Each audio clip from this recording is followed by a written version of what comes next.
We want to share with you some tips on how to not only survive but also thrive financially through COVID-19. So tip number one for you guys is, number one, you need to actually take stock, and it might seem obvious, but take stock of what income you've got coming into the household. Some of you will have had income drop, some of you would have it slashed. Some people haven't had any drop in their income whatsoever. So, but number one, you need to figure out exactly what the income that you've got coming into the household. Number two, you then need to know exactly what your expenses are.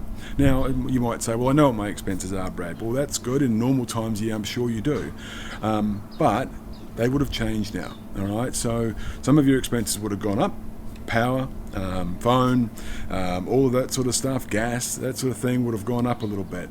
But a lot of expenses would have gone down. Your frivolous spending, your flat white, so to speak, your takeaways, your eating out, your frivolous normal spend that you might just spend when you're out and about, buying your lunches, that sort of thing, all would have gone down a little bit. So it's really important that the number one thing you do is take stock of exactly what it is that you've got coming in and going out right now.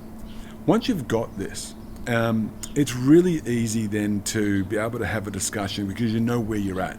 The number three is you should talk to your advisor. Once you know exactly where you're at, have a conversation with your advisor. There's one of three things you're going to be talking about. Number one, I've just done my income and expenses and crikey, it doesn't look too good. So you need to have a conversation about what options are available. Number two would be you've done your income and expenses and it looks okay, but I'd still like to know what's available in case my situation changes. And number three is actually I'm all okay, but how do I really get ahead in this environment? And that's something I'll talk to in just a moment. So from that conversation you've had with your advisor, you're then going to come to a point where you know where you're at. And if you have to trim still, then you need to be looking at what you can actually trim back on. Now, there'll be perhaps subscriptions and stuff like that you've actually got that you can cut back on. There'll be other things that you can cut back on. What are you not using? What services are you not using right now?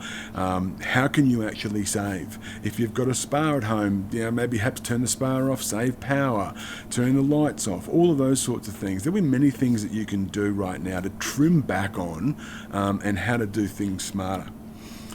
The other area that you could trim is by consolidating any short-term debt. If you've got short-term debt at higher interest rates, whether it be credit cards, whether it be hire purchases, whether it be car loans, whatever it might be, you need to look at perhaps consolidating that.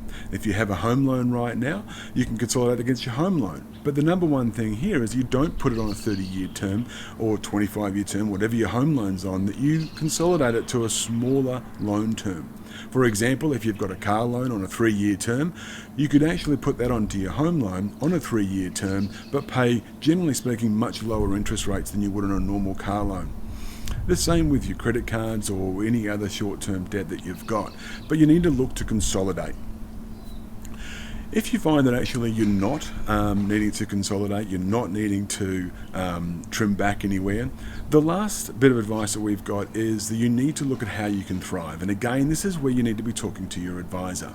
Talk to your advisor around how do you actually get ahead. Because a lot of people don't realise that the banks have many different ways they can set you up with a home loan. A standard table mortgage is the worst possible scenario for you because that's where the banks make the most profit. Your structure is the number one crucial thing. So you need to talk to your advisor about how to structure your loan the best possible way for you and not for the bank. Number two is you then need to look at what your budget is, what your goals are, and move forward from there. So right now, a lot of us are doing a lot of soul searching and going, hey, crikey, I'm okay, but I don't want to be like my mate who's just lost his job and is really struggling right now. So for those of you that I'm talking to are the ones that haven't dropped in your income, but actually looking to thrive. Okay, so that's where talking to your advisor can really help as well, and making sure that you are setting goals that are really clear about what you want to achieve and then figuring out how you can achieve that. So there's just some few tips. It's not rocket science, but it's just some few tips on how we can help you survive but also in some cases thrive through COVID-19.